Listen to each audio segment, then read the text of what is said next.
আসসালামু আলাইকুম, শুভ সন্ধ্যা। আজকে আমি সন্ধ্যায় বানিয়েছিলাম ফুচকা।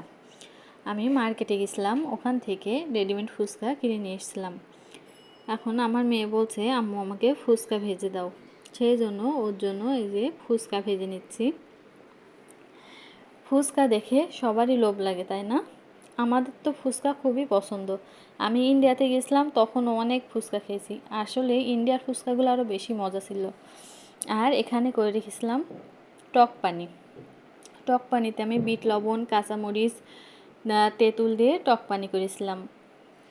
আর এখানে আলু ভর্তা আর একটা ডিম সিদ্ধ নিয়ে আমার মেয়ে ডিম ব্রেড করছে।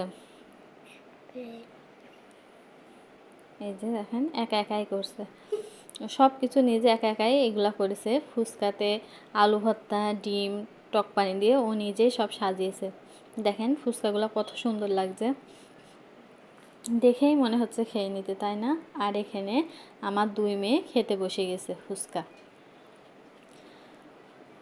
যে ওরা ফুচকা খাচ্ছে আর এদিকে খাচ্ছে আপনার ভাইয়া। কেমন লাগলো অবশ্যই জানাবেন। আল্লাহ হাফেজ।